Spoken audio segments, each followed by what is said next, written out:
We'd like to start out by thanking our valuable sponsors. Sense of Satisfaction by Cricket is the place for all your fragrance needs.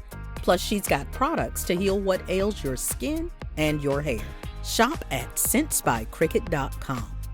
Special thanks to our valued sponsor, John Travis, a financial coach and certified Kingdom advisor with Richard Young Associates, a registered investment advisor.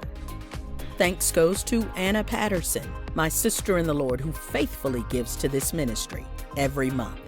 And to our newest sponsor, LaToya Gerard of Preach the Word Worldwide Network. She is a valued sponsor and a major encourager regarding this ministry. We need and would love to have you as a sponsor. Absolutely no gift is too small.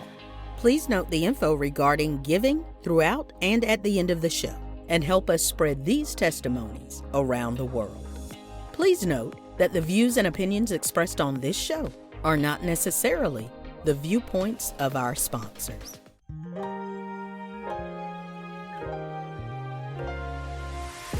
It's time to hear the story, make the connection, learn the lesson, and gain the wisdom. Are you ready? Let's get charged and be changed. The Sister Speak Brother Break Show. Conversations on grace, healing, and deliverance. This is Marcy Bush. Come on, let's journey together. Takes two people. It takes two people to make it work. So here I am pregnant, and I'm still going through the drama of him being unfaithful, even during my pregnancy. And it was for 7 years of just going through so many lies and just deceitfulness and rejection. And I almost feel like when I look back on it now, I think he drained me so much. I feel like he was an opportunist in a sense, because I was giving him the platform that he wanted and he needed, because he was one of those people where he was like, oh, look at me. I want to be seen. I want to be heard. And I think that my family was allowing that platform. Okay. And so it was just kind of like, I'm here for what I can get out of it. Right. And so I always tried my best to just hold on to everything the best way that I knew how to. And then we get a change. Okay. So then he jumps up one day and he says, okay, well, let's move to Texas. And we moved to Texas. And at this point, I'm really uncomfortable because I'm out of I don't have my family anymore. Like I'm just I'm out there now. Yeah. And so when we moved, this is where I saw the real him come full-fledged. So it was no longer cheating disrespectfully, so to speak. It was cheating disrespectfully. It was, just straight up not coming home, straight up just on the phone with females. It was no longer hidden. It was just, it was there. And after that, it was it was the moment. Everybody has that moment, right? So we had a moment, and I found out about the other woman, and it was just kind of really tragic for me. Like I took it really, really hard, and I really, really fought. And I said, okay, well, we just need some time. Let's just, let's separate and let's get this fixed. Because in my mind, I'm thinking, okay, well, surely he's gonna get himself together, and he's gonna come back for us. So at that moment, I end up moving back. I moved back with my mom, and I'm just, waiting. I'm praying. I'm like, okay, this has got to work. Yeah. And he did come back. And when he came back differently. And I know a lot of people say, well, why would you stay in the same toxic circle over and over again? And I'm like, okay, well, when you love someone and you want your marriage to work, it's not as hard. It's harder to walk away than to just keep trying, right? And so this time when we get back together, it's different, because I'm thinking that he is, he's sorry, he's not going to do it again. And nothing had changed. You know, he was still talking to the other woman, and it was to the bad. At this point, she had even, I would imagine, built some type of emotional bond because we were going back and forth, and it was just, you know, telling him you need to come back, and I'm saying you need to stay, and it's just this terrible, toxic thing going on. And in the midst of that, my self-esteem is just hitting rock bottom. That's what I was about to ask you It's about. my self-esteem To you. is totally, it's at a zero. Mm-hmm. And that's when it happens. He files for divorce. Mm-hmm. And I felt completely just broken. I remember crying and asking God, like, you know, why, you know, 7 years, you know, you could have, you know, through all of the different women and the breakups and everything, and me saying, you know, I don't want to try no more. And then I'm saying, I want to try, and just giving him chance and chance and chance. Like, why not just, if this was going to be the end result, why let me go through all those years of pain and rejection? So I was crying out to God. I went into a very, very low state of depression. And I mean, when I say low state of depression, I mean suicidal low state of depression. And I was done. I felt so broken. I had never experienced that much pain before. And I remember one day I was riding down the road, and I just burst out in tears, and I'm just crying.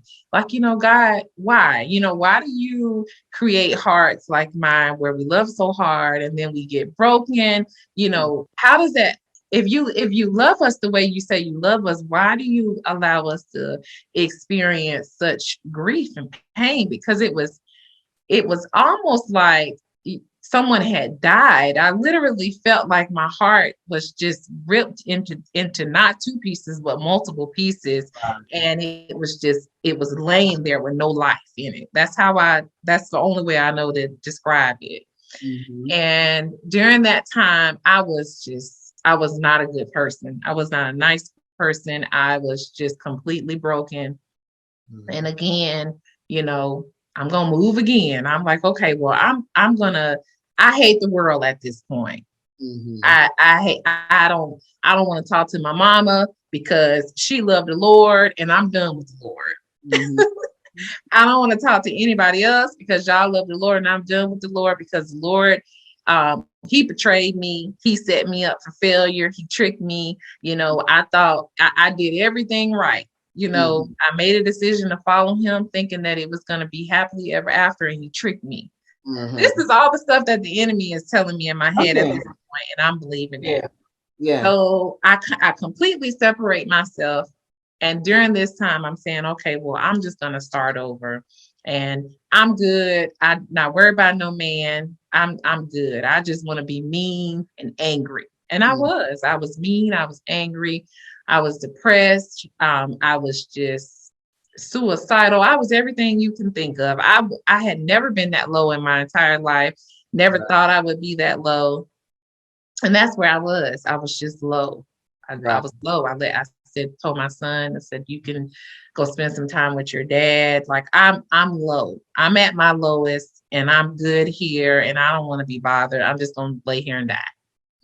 That's basically. That's what I got ready to ask you. Mm-hmm. How do you feel like that time in your life affected your children?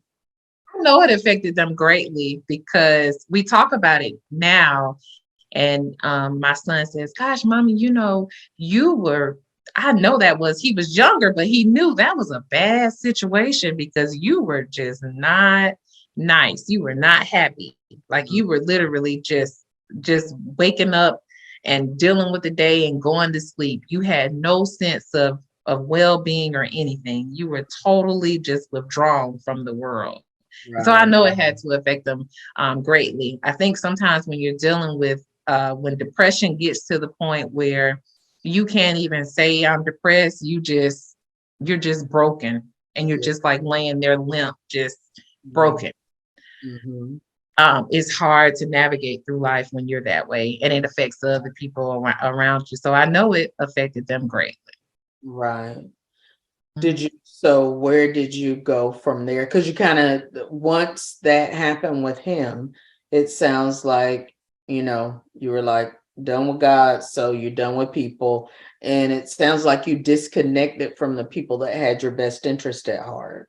I did. I disconnected from everyone and everything. And during the time, it was like summer break. So my daughter was already spending the summer with her godmom, and I moved back home. I moved back to my hometown where it all started, and my son's father was there. So then that's when I'm like, okay, you go to spend some time with your daddy, right? You've been away, spend some time with your daddy. I need to just reprogram everything in my brain. I felt like I didn't know who I was. I felt just so low that I didn't know what to do. I was like, do I need counseling? Do I just give it all up? Do I go jump off a cliff? What do I do? And I was at rock bottom, so I had nothing. Like, I had literally drove home with a probably 2 suitcases of clothes between me and my kids, and I think I had a TV. I had one thing, and I literally had nothing, and I just was so broken. And I was, at the time when I was staying with my dad, and between my dad and my cousin, just trying to say, well, what do I do? I'm homeless at this point. And I had to completely start over. And I remember waking up one morning and I said, well, something's got to give, because I need a job. Like, I don't have any gas. I don't have my insurance canceled. I don't have anything. I got to figure this out. Mm-hmm. So I get up and I start looking for a job. It's not going well. And you ever say one of those prayers that's not like, you don't even believe it's going to be answered, but you just saying it because that's all you know to do is to go to prayer. Mm-hmm. So I'm like, well, God, help me get a job. I'm like low key still mad at God, but it's like I'm smart enough to at least ask. Yes. So I'm like, okay, help me get a job. And it's like, as soon as I said that prayer, the very next day, I walked into a company and I had my resume in hand. And the day that I walked in there, the district manager just happened to be in there. And I'm saying, hey, are you currently hiring or whatever? And so he pulls me he says, yeah, do you have a minute to talk now? And I'm like, okay, let me go turn my car off, because I left the car on, because I'm thinking I'm just going to run in and run out. So he takes me to the back. We have an interview. He hires me on the spot. And I'm like, oh my God, what? You know what? Okay. So I get a job. I work the job, and I'm making the least amount of money I've ever made in life, but I'm still, hey, I got a job. Right. And he had already told me, like, I know you have the experience. I can't give you that, but I can give you this. But the good thing about it is you can work your way up, because we know you can do it. So when the opportunity comes, you're going to be the first one on the list that we consider. Mm-hmm. So I get the job. I get the apartment. I started to rebuild. It's so funny because I remember me and the kids going, buying a microwave, and it was like the biggest thing to go buy that microwave. Yes. And so I had to literally rebuild from ground up, from every item to, like I said, a iron to beds to everything. And God helped me do it. And when I What city was this in? It was in Augusta. So this is North Augusta. And at this time, I'm not living in the greatest area. I'm living like in a slum area. And finally, when I was saving up enough money, I moved. And then I moved next door to you all. That was like that was my moment. I was like, okay, I found a nice house I can put my children in. We're not in a bad area anymore. And this is going to be my peace. And I think when I got there, I was I was so grateful, I think, for what God had done. It was almost like me in my crazy mind at that time. Like, okay, I forgive you, God. You did this and you did that, so I forgive you. And I think during this entire transition from going through the depression, just going through the low self-esteem, I was also able to spend a whole lot of time with myself. So I was reading so many books. And then I think the more and more I would read books, for whatever reason, that was drawing me back to prayer. Okay. And as I don't know what it is about reading, but when I would read, my mind would just it would be so much poured into me because I guess I was reading so much positive things. It would draw me back to prayer. And then I started to get my prayer life back again. And when I started to get my prayer life back again, next thing I know, I was promoted. I was making double the money that I was. I think I was being a better mom and everything was going so great. And it's like I had people that I would talk to, but in the back of my mind, I was just like, I just want friends. I'm not really totally trying to have this whole fairy tale thing because I'm still broken. Right. And so at that point, I'm just kind of going through, I don't want to just say going through life, but I was just going through life, trying to love on me and focus on me. And I'm thinking that everything is going great and everything happened so fast. Then I started doing the women empowerment show. So I'm driving to Atlanta once a week. I'm going back and forth. So it's a lot going on and I'm in a different space and I'm happy to be in the different space. About the women empowerment show now. Yeah. So when I started the women empowerment show. Yeah. Because how do you go from, and I know you said the books helped you and how do you go from this low state of depression, the low self-esteem, the just self-loathing? How did you climb up enough to say, okay, I'm going to have this show? Where did that come from? Because, it's so crazy. It was almost like God was giving me a do-over. Everything was happening over because originally when I first left my hometown and we got married and we moved, that's what I was so excited about. And I was so focused on in the beginning of the years before I started to really deal with, all of the drama. I was really excited about the women empowerment show. Even back then I had an opportunity to be a part of it. And it's just a panel of women where we would sit down and talk about different topics from fashion to abuse to anything that you can imagine. It was an open table of women discussion where we would just encourage each other. And I love the platform. So it was almost like I was getting back to myself. I was getting a do-over. So I got the opportunity to start back participating in the women empowerment show. I got this job, making the money that I want to make. I'm being a good mom. I'm loving my house. I've rebuilt everything. And I'm like, okay, surely this is my do-over. Like, God, you can't fail me again. And so I'm going back and forth from Augusta to Atlanta to do the women empowerment show. And the whole time I'm coming back and forth, my mom is like, you should really, you should move back to Atlanta. And I'm like, no, that's okay. I've worked so hard to get where I'm at. Let me just stay over here in safety zone because I'm not having any problems right now. And let me keep my problems on a low. And so at that moment, I'm just embracing me. I'm spending a lot of time with myself. I'm being very prayerful. I'm getting to know LaToya all over again with no one else attached, just LaToya. And the finance company that I'm working for shuts down. And then I'm like, God, why? I'm in this good place with you again.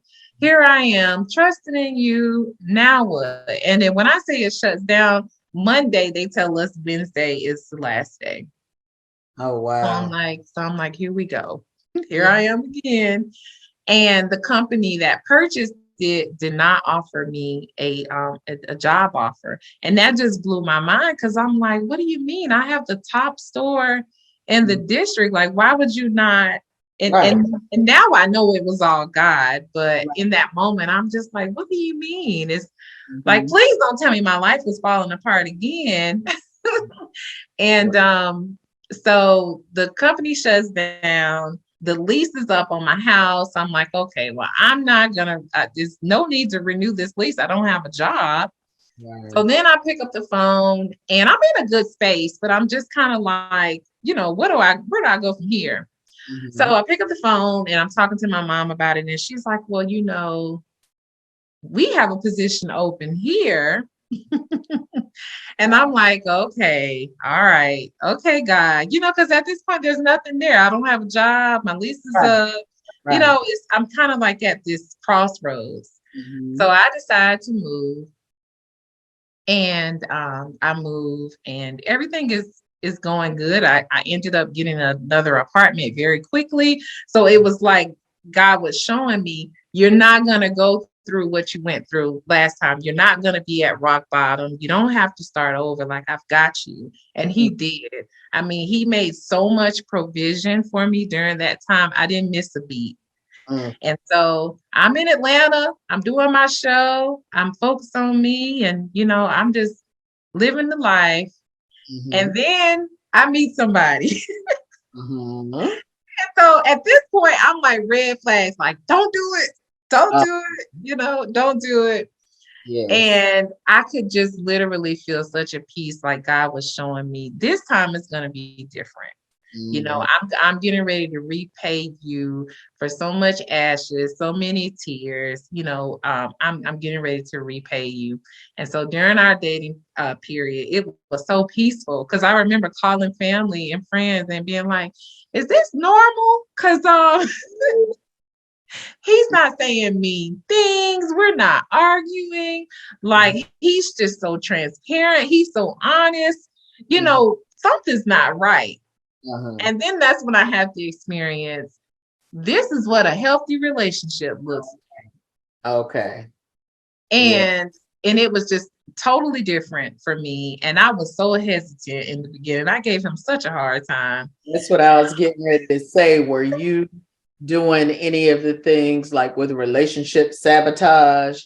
I probably would see how is he gonna respond to me acting crazy, or pushing him away because I don't think this is real. Yes, I try my best to push him away. I don't think I was being nice. I couldn't have been being nice. But he was just so patient. And when I think back now, it was just his level of commitment, and he was dedicated. He was so consistent. Nothing. It didn't matter if I had an attitude or I was saying, look, I don't really want to, I like you. You seem nice, but I don't want to do this relationship thing. I don't want to be broken again. Like, I'm good. Let's just be friends, but he was consistent. He gave me the same treatment. It never was, oh, this is too much for me, which is what I'm expecting him to do anyway. Yeah. And so everything just continues to go along. And of course, we ended up getting married. And it's almost like I really feel like God gave me a do-over of everything that I wanted in the beginning that I couldn't get. And I've been able to experience so much unconditional love with him. And he's such an awesome father to my children. And I don't have to carry, for so long, I always had to carry the financial burden by myself. And so it feels so good to be able to experience a real husband, a real father, and a best friend, someone who wants to see me win, wants to hold my hand along the way. And I've been able to experience that. And so it's amazing how we can be so low and so depressed and just think life is over, and God do a completely like 360 turnaround. Everything that I used to cry over, I honestly feel like my husband puts, and he doesn't even know these things, right? Well, some I've shared with him, but some he doesn't know. But it's like, I was so used to hearing, oh, you need to lose weight, or I'm not attracted to you anymore, to, oh, you're beautiful. Doesn't matter if you're 500 pounds, you're still beautiful. And he means it. Right. And so it's just amazing how God will bring those little things, those little seeds that tore you down. It's almost like how he'll turn it around, and those new seeds will even continue to build your self-esteem.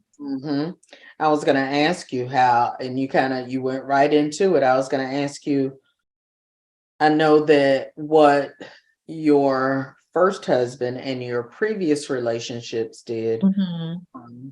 Kind of, they tore you down. They made you see yourself. Because a lot of times when we're been a certain way, like I said, there's a thing where you're always wondering what's wrong with me anyway. And then when there's even when it's just the enemy talking, you like looking at yourself so critically.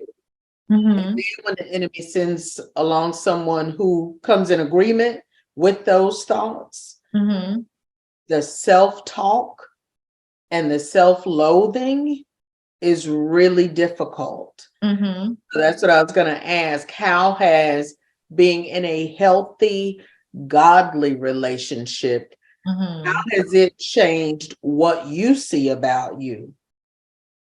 Wow. That's a great question. So what that has showed me is I was hard on myself when I didn't have to be. I think before, and I'm not to say that I was perfect, because no one is, but I think I beat myself up so much in those other relationships. I made myself feel like, I was the problem and they weren't the problem. And I would just continue because I already felt down or not complete in a sense, like I always felt. Thanks so much for joining us today. If you've been blessed by today's show, feel free to let us know. And if you'd like to sow into this ministry, become a sponsor, or contact us, you can reach us at 803-221-0169. Or you can email us at the ssbbshow@gmail.com. Let's continue this journey. Missed any of our past episodes? The pain that I've gone through, I've been through lots. Depression, perversion, low self-esteem, rejection. But I'm here and I'm loving life and I'm changed forever. I'm trying to maim you to leave you physically and mentally maim you. He wanted your life. I don't think he so much wanted my life is that he wanted some results. He wanted me to stay in the earth and not be who I am now. Piece where you start talking about it was your love walk. Yes. We had an opportunity to not only share our experience, but find out that there were so many women in the room who had similar experiences. Advice would you give to people who find themselves in the grips of grief right now? The pain is inevitable, but the suffering is optional. You were still sick, you still weren't well, but did something change for you when they gave it a name? Yes, because once they put a label on it, I felt like they was putting a label on me. Catch up on past shows on my YouTube channel at Marcy Bush, MarceyBush. And be sure to subscribe so you won't miss any future episodes.